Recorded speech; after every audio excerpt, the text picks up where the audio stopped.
going on, everybody? You're listening to the SANE Show, the show about nothing and everything. I'm your host, Cliff, and today I have with us author, journalist, storyteller. She's been featured in GQ magazine, CNN Travel, NBC, and Travel Channel. Carly Fisher, how you doing, Carly?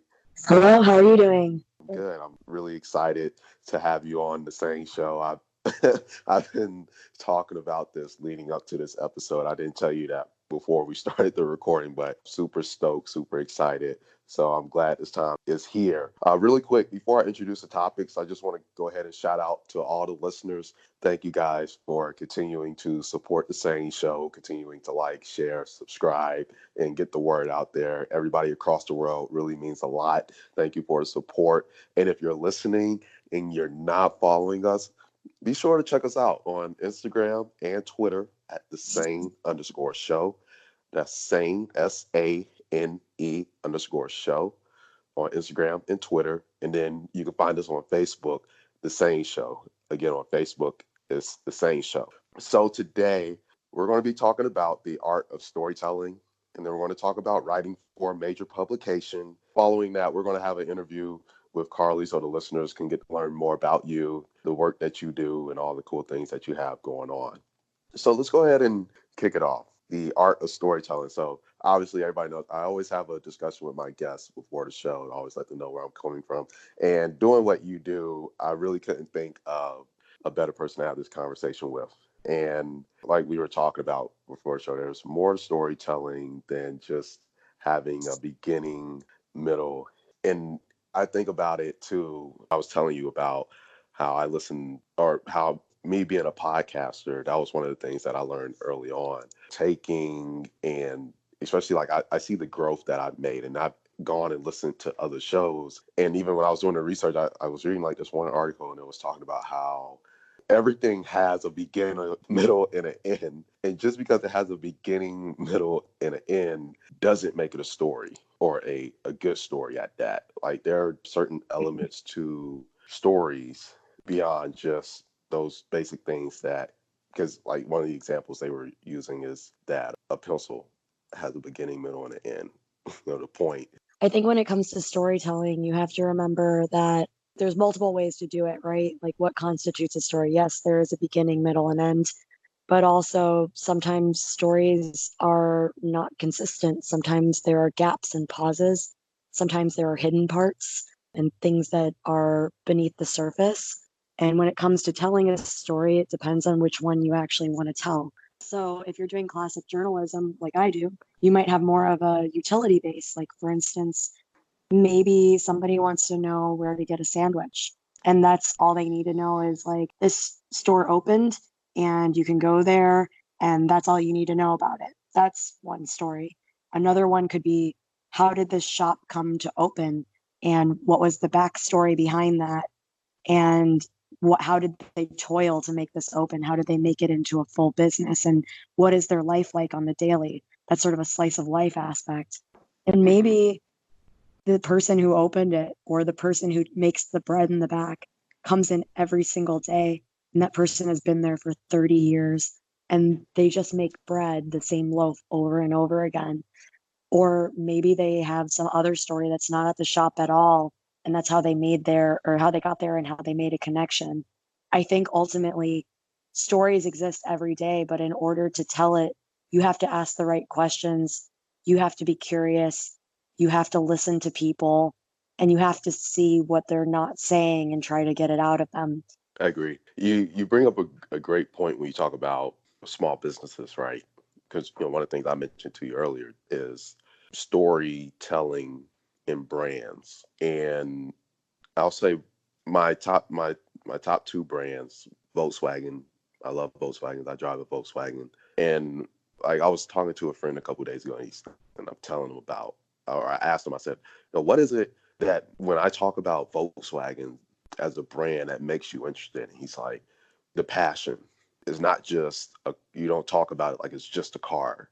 Mm-hmm. That just gets you to point A and B. Like and all these aspects he is describing is basically like a story. Like there's a story. I always tell people it's not just I bought this car. No, I've owned one. I learned how to drive a stick in one. Like there's a story behind why I'm so connected to the brand. Now that takes me to the next company, Coca-Cola, and they have this video on YouTube that they rolled out years ago. It's called 2020, their 2020 vision.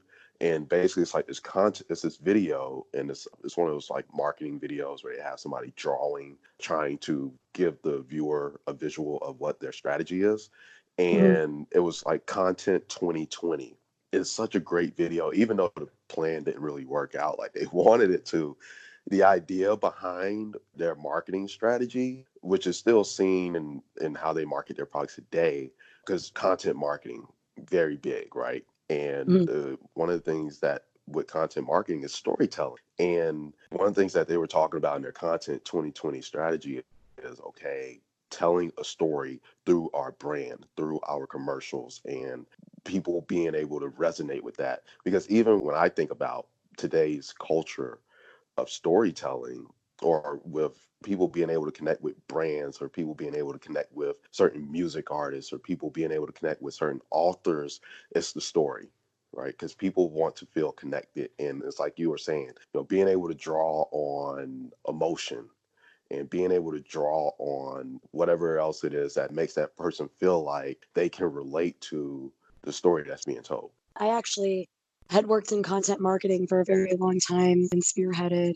the print was a it was a multi-platform cross-integrated program for US Foods called Food Fanatics. Basically, US Foods had wanted to create a custom publication that was a food magazine geared towards independent restaurants around the country. And they wanted a super cool custom magazine. And I'd worked at a custom marketing publishing house in Chicago. And basically help drive national restaurant trends with independent restaurants around the country, where I would help with business solutions, figuring out basically, all right, let's look at what's happening at Bon Appetit, Saveur, whatever, but also let's look at independent restaurants and connect them through solutions and say, hey, this is what's hot, this is what's working, and this is how we were able to make success with our business. Here's how we were able to drive seasonal traffic, etc. And we did that with independent restaurators and their staff. So while they were doing that, we worked on it as a print magazine, so it was distributed nationwide. It ended up picking up multiple content marketing awards, and on top of which, it ended up generating a whole digital program. They had an experiential program with food shows and trade shows around the country. Through that, I think one of the things was that we were able to show that you can make really quality storytelling through the lens of the brand, which is that I guess in the same way, it was not just about the brand, it's about the people, it's about what they're doing. And then maybe the brand is involved with it in that way. But I think that was the case with food, is that US Foods was the second largest food distributor in the country. Mm-hmm. And when you talk about stuff like Volkswagen, you think about your experiences with Volkswagen, and maybe you like certain things about that car over another one, but it's about the drive, it's about being on the open road. Maybe like with Red Bull, I do work with them. Red Bull does a lot of music and experiential stuff, so they support independent artists and things like that. So when I've done work with them, we've used B-boys that have been sponsored by them to go and dance around the world and travel. I've done work on Las Vegas and how that has been transforming through the lens of Red Bull and the EDM experience and music experience. And I think Mm. ultimately a brand is usually trying to be connected to something with people, and they want to be prevalent in their lives and be a part of that memory. And that's just been part of marketing since Mad Men days. I mean, Don Draper doing the Coca-Cola ad or whatever. I mean, there was always meaning and storytelling that was trying to be there as part of selling an experience. And whether or not the brand is part of that, I think people are just looking to have inspirational experiences. And sometimes brands want to sell that as being part of that journey. So I think that's really where content marketing lies right now, is in creating that experience. And that's been a lot of what I've been focusing on, is actually with my own book that I put out, is on experiences, because I wanted people to experience them through small businesses and supporting smaller businesses, because maybe you need a Volkswagen to get there, but also you can support a smaller local sustained community. So I think both should work in tandem together.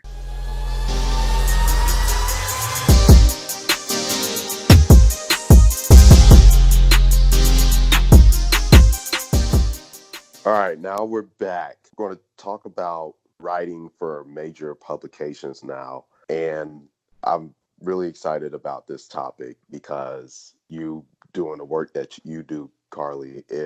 I was thinking, I'm like, what is it?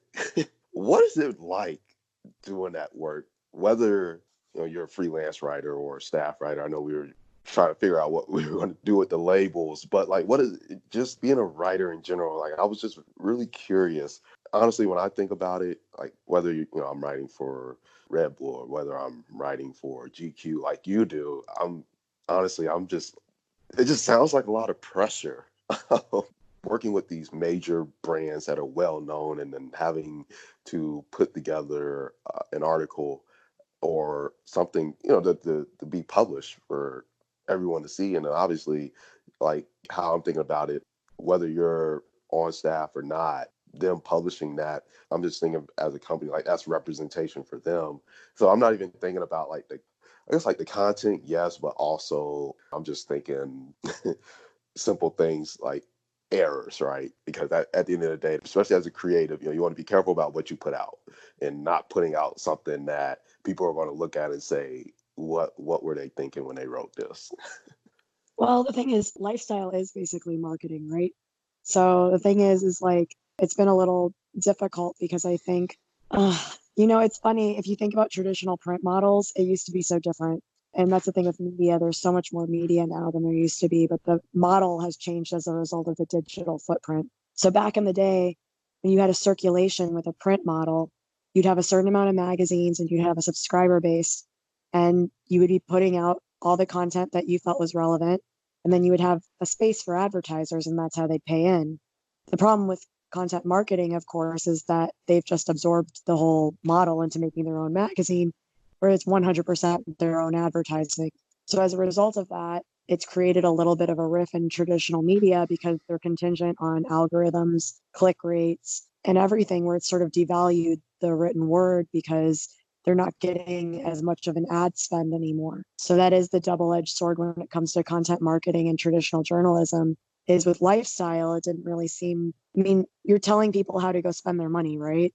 So when it comes to going and telling people which 20 backpacks for GQ, like for travel, I wanted to Hmm. personally inspect all of them because, yeah, I could just look online and tell you these are 20 really nice backpacks. Nobody needs me to tell them that. But I wanted to say, does this stack up to it? Does it hold up? Is this worth it? Because we used to have arbiters of taste, people who were chosen to be trustworthy curators.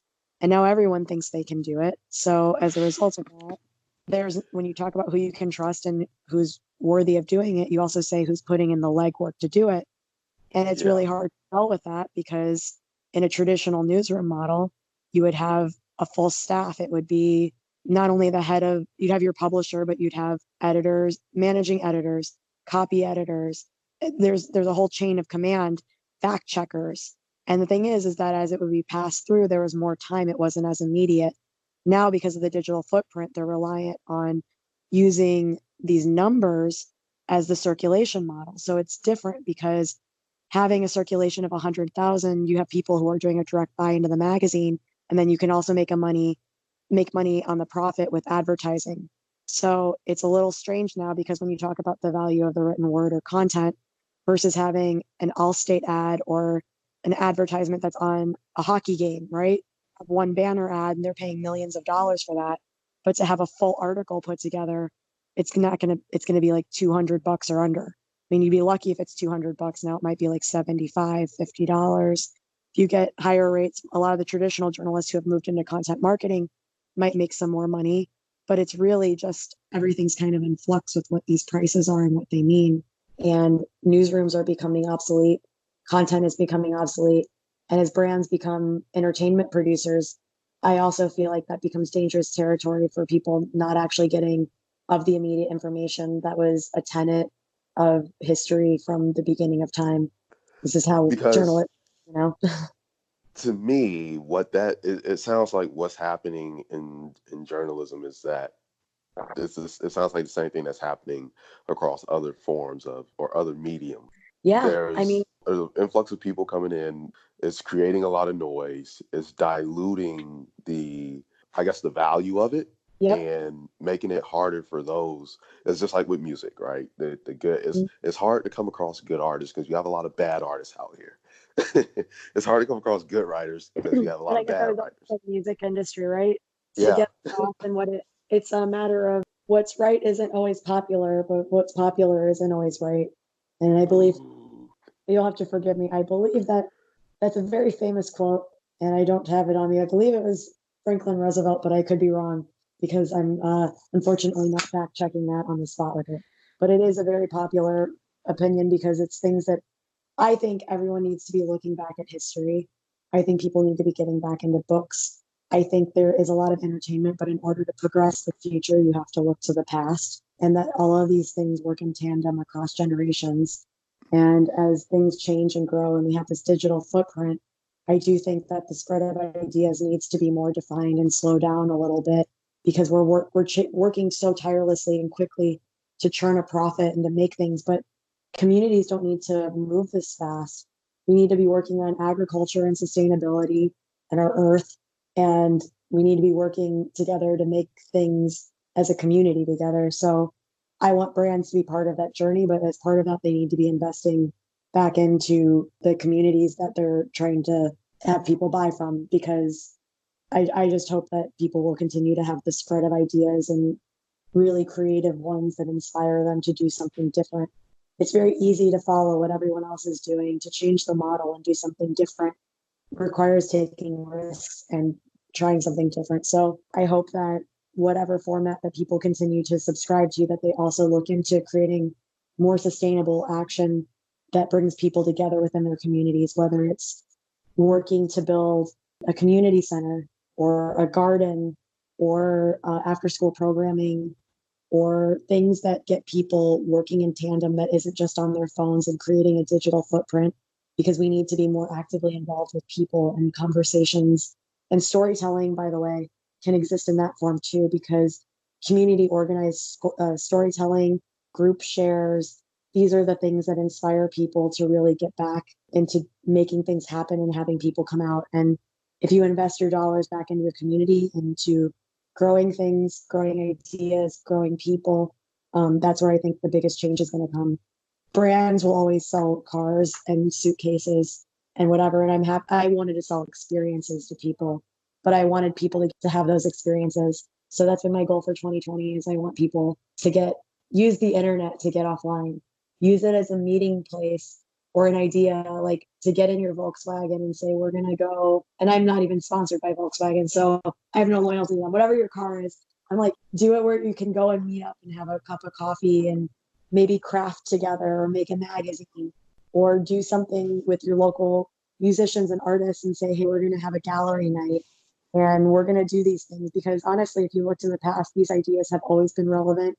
And a lot of times people get scared and they abandon it. And I think this is a great time to really continue producing great ideas, even if they're not on a large scale, because we don't all have to be giants in the industry.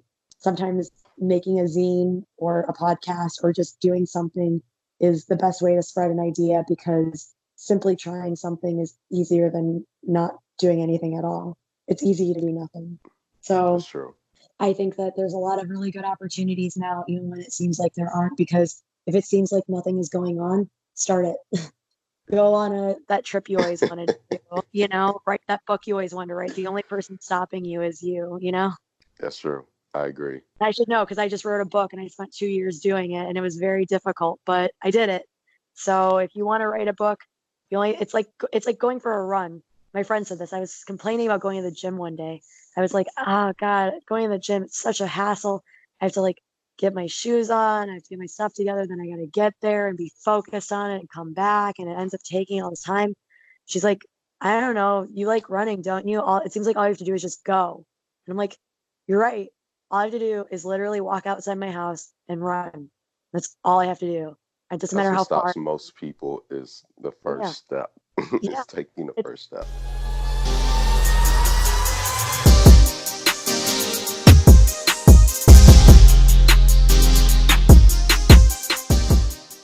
All right, now for the interview. Get to ask you some questions so the listeners can learn a little bit about you, learn about what you do and some of the cool things that you have going on. So I want to go ahead and start with my first question. As a freelance, you're an entrepreneur. What have been some of your learning curves? Oh man, finances are a really big one. Just having to figure out how to manage. You have to do so much invoicing and chasing your checks. And then also with the taxes, they can become kind of complicated. So, FYI, if you want to get into becoming your own business, especially in an intellectual property capacity, there's a lot of negotiations and you get burned a lot. And you really have to suss out your rate. So, definitely do not quit your day job until you are like fully secure in what you think you're doing with it, because having that check in hand is very important to doing this. I started this 15 years ago. And when I started, I was just out of college. It was just the depression was then too, economy was bad. It was like 2008. And we were saddled with all this debt. And I think I was working doing clerking and filing at Kaplan University. I was working evening hours as a hostess, and I was freelance writing while also doing an internship, and all these internships were unpaid. So the thing is that I ended up building my clips and taking opportunities. But one of the things that I started off is I started my own blog. It was called the Chicago Brunch Blog. I just built an entire website while I was working as a secretary at some office. I just would update 3 to 5 times a week. And I built an entire directory of brunch that was around Chicago. And I'd take photos and I would talk about different brunches. And I built a Twitter and all that because it was brand new. That's how I got picked up by NBC, was that I built my own audience. And I feel like what I did then versus what I did now, maybe it's the same, but maybe it's different because I think the internet is a little oversaturated now than it used to be. And trying to create your niche and what an audience is a little bit more competitive. But I think ultimately, when you talk about doing something you love or why you're doing it, you ultimately accept that you're not going to be getting a lot of money for it and you're going to have to make a lot of sacrifices. I know you talked about traveling Mm-hmm. and all the other stuff that you've done. So when you're putting together your content, whether it be food or travel or anything else, how do you go about picking what you're going to recommend? I feel like this is such an interesting process. Well, it's a little bit hard, right? Because the thing is, if you're an editor, you're the person that's in control. Otherwise, you have to pitch people all the time, which means that you're going to get rejected left and right until somebody takes an idea and they like it. So I pitch lots of ideas, and sometimes they'll be picked up and sometimes they won't. And for me, sometimes they give you I like assignments because at least I know I can give them exactly what they want to spec. And that's when I see it as a business. Is that for me, I see anything that I research where if somebody says, we want to know 10 of the best coffee shops that are in Seattle, I want to say, okay, I'll find out what the 10 best coffee shops are in Seattle. Or like, we want to know where is the best getaways, like what I did with my book. I wanted to curate it because I wanted to stand by every place that I put in that book. And I wanted to make sure that every place that people were going in there was supporting somebody that I believed in what they were doing. So, as far as when it comes to how an editor or a publication chooses a topic, it's kind of dependent on each editor and each publication. That's the one thing with writing about publications is it's not about you. It's about your audience. It's about their readership. So when I write for the audience at GQ, their audience is different than the one at Voters Travel or CNN Travel. If you write about food for Eater, it's different than writing about food at Saveur or Gastronomica, or writing recipes or editing recipes, writing about edibles. All of these topics are just topics. You just have to have curiosity and an interest in trying to discover the truth and make it so people can understand it. That's why when I say that if you're writing about food or travel or what that means, it could mean so many things. It's kind of a matter of what you want to do, where you want to go, and who you want to write for and why you're doing that. Because otherwise, if you just want to write for yourself and you only care about your own opinions, then write your own magazine or do your own podcast or do whatever. But if you're going to write for GQ, it's not about you, it's about who reads GQ. And you have to think about that as a demographic. That's the big difference between marketing and journalism, I think, is simply what the objective is, because it's about demographics and readership. And that's just how I see it and the difference of who I write for. Interesting. You have a good point. You bring up a really good point. All So, journalism is about you because otherwise it's opinion based, right? right. you That's why the op-ed sections. right. That's true.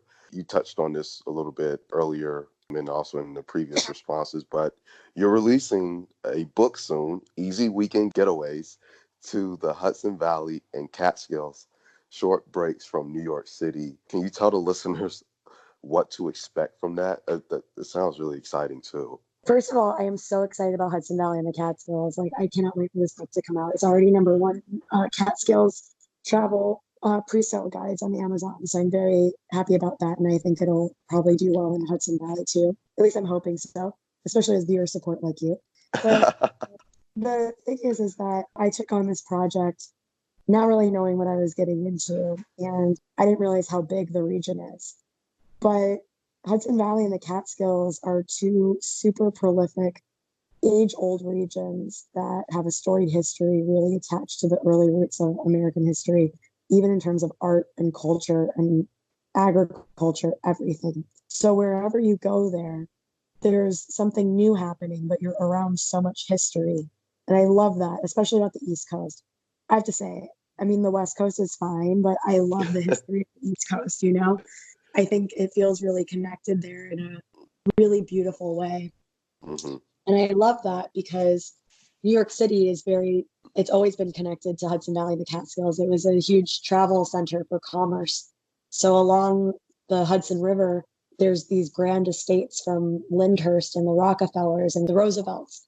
As part of that, it was the same place where the original roots of early American art were formed. Like, there have been so many things that have happened throughout. If you're looking through the history of America, you can really see that throughout this whole region with the different populations that have traveled through there, settled through there, and even vacationed there. So now it's become a very trendy destination because it had become very downtrodden for a long time. And it's revitalizing massively right now. I don't know if you've seen The Marvelous Mrs. Maisel, but even the resort culture from there is starting to pick up again. But all of these towns have these beautiful, like, anything that you want to do there, you can do. I love that it has unique art and artists, music. There's all these interesting enclaves that you can really visit. And there's food experiences with agriculture. There's so much sustainability happening with independent breweries, wineries, spirit makers. The Culinary Institute of America is located there. So some of the best and brightest culinary talent that makes it from New York City has actually tried to relocate up to Hudson and Beacon, which is where a lot of the hype had started happening, as people were like, it's a little overcrowded in New York. We want all the culture and things that we experienced in Brooklyn. We want that way of life, but we want it, in a smaller, slower pace that's more community focused. So as a result of that, there's hiking, there's fishing, you can go along the rivers. There's so many activities that you can do that I think are really amazing. And that's why the entire book is based on experiences. No matter what you want to do, there's something to be done there. So I'm very excited to show that off and to have them do weekend experiences, because even with sustainability and agriculture, I think there's so much inspiration with local spirit and community and small makers and people saying like, hey, we can take a place didn't have as much economic growth, and there's so much opportunity to just start our own thing. Let's open up our own bakery. Let's open up our gallery. Let's do a sculpture park. Let's help the National Park Service. Everything that's happening there, I think, is a really beautiful story. And the way that I did it was on experiences. So whether or not you read my book, you'll at least have tips to go have a fun time. Everything that's there is really cool, and people really love their communities, whether it's in Hudson Valley or the Catskills or into their own communities. But I will say it is geared towards New Yorkers, because the thing is if a New Yorker can do it, anyone can do it, because New Yorkers are some of the people on the planet who can't be bothered to do anything. So I made it easy for you to get camping equipment if you don't have it.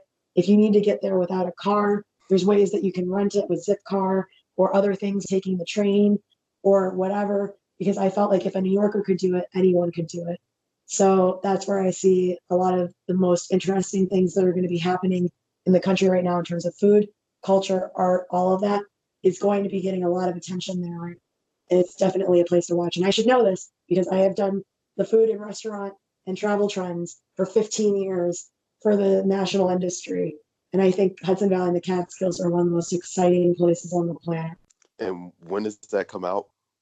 Well, it comes out for 2020, so I'm going to say 420. But it comes out. I'm all for using the internet to get offline. I want people to get more print, and I want them to be invested in radio and communication, because I think these should all exist in tandem instead of trying to overlap one another. So, because I'm like, we need to have meaning. This matters. I care so much about people. I cared so much about people and communities and like sustainability and agriculture. And I feel I like love right it. now we need to I'm care all about about it. it. You got to care about your earth, right? You got to care about your communities. Otherwise, we can't sustain any of this stuff. So Right. start with like travel, get ideas, bring them back home if you want that. I think everybody needs to have some inspiring ideas to jumpstart something cool in their communities. And when you read the book that I have from Hudson Valley and the Catskills, I think everyone will be. I think just so many people don't even know what's going on up there. So that's I'm cannot wait for this book to come out. So now that because we talked about the book, that's something exciting going on. I guess what's another exciting moment in your career thus far? Well, I did get my James Beard nomination in 2018. That was very exciting for me. That was on working with actually, it was called The Family Table, and it was with four iconic French chefs talking about being immigrants moving to the US during the 70s and 80s. I guess it must have been the 80s. It was Eric Ripert, Jean-Georges Van Gruyten, Danielle Boulud, and Francois Payard, who are still iconic chefs between France and the US, and talking about getting their start in the New York dining scene and becoming friends as immigrants in a new country. And that is something that I always loved about New York, is the immigrant story, is that if you're in New York, you're a New Yorker, and that should be the case anywhere. Is wherever you end up landing is where your home is. And I think I was really proud to work on that with Sienna, because I did all of the writing for them, and it also had a video segment. And I like that because I think we should read these stories and also see them in action. And I was really proud to work on that. And I did another one in New Orleans as well as a follow up to that. So in Hudson Valley and the Catskills, the culinary scene, I think, is really what I'm very excited about, drawing that in with the family table, because I think there's more stories to be had there. And I am looking forward to continuing to tell those stories. It's good stuff. Really quick before I let you go, you could tell the listeners where they can find you on your website, social media, all that kind of stuff. 'Cause I definitely want them to stay on top of your work and also, be on the lookout for your book and things like that. Well, first of all, I will say a really smart habit that everyone should have is to pre-order your books through your local bookstore. I'm delighted if you get them through Amazon. That's fine too. That works for me. But I will say, when you order it through your local bookstore, whether it's through my book or any book that you're interested in, you help support your local bookstore and the author themselves. And independent bookstores are so important. We need to keep brick and mortar stores open. And so please do that. First of all, if you are going to buy my book, I highly recommend mine or any book. And you can do it online too. You don't even have to go in there. You can pre-order it through there. They'll stock it, and you've helped two different people at once. It's like a 2 for 1. And then second, my social media, you can follow me. I'm on Twitter as Carly A. Fisher, but I also am on Instagram, which I think is my favorite medium, because I get to show you all the pictures of travel and inspire you to go to neat places and discover them that way. So you can follow me at Dinner with Carly at there, at an Instagram. And then on my website is carlyafisher.com. So wherever you find me, I'm still centralizing it. I'm a little bit of an Easter egg hunt, but I'm very excited between this book and my website and Instagram, mostly to show you stuff. I feel like sometimes Twitter can be a little bit of a negative space. I don't really like being on Twitter. I feel like it's a little icky. Yeah. I'm like, Instagram is a happy place, and people like me who work in, basically everybody in cannabis, travel, and food is like, we like sharing photos and stories, so we're going to be on Instagram now. But I also have a Facebook page, so if you need, I'm on all the social media. Just look for Carly Fisher, and you'll be able to find me. Well, well, it was definitely a pleasure, having you on the SANE Show. Really appreciate you taking time out of your schedule to come on the SANE Show as well. Like I said, really excited to have had you come on, and finally glad that this has happened. Definitely have to have you back on in the future. And for the listeners, if you didn't catch any of that, there's a rewind button. Go write it down, go follow her, go check her out, stay on top of what she's got going on. And my degree is actually in entrepreneurship, so I'm big on supporting small businesses and local businesses. So if you guys can, please go out and support not just your bookstores, but your restaurant, your local bars, everything that you can. Buy local at the end of the day. Yeah. uh, so with that Otherwise, being, where are you gonna go? Where are you gonna go go ahead. if the restaurants and bars are all closed? You got to go in. That's true. That's Open up your very own. true. Maybe this is the time to start opening up your own bookstore and your own dream vision. I know people who are doing it every day, and I'm very excited for Hmm. them. That's true. That's so true. So yeah, be sure to do that, guys, and continue liking, sharing, subscribing to the SANE Show, and continue to spread the word. So you are listening to the SANE Show, the show about nothing and everything. And until next time, we're out.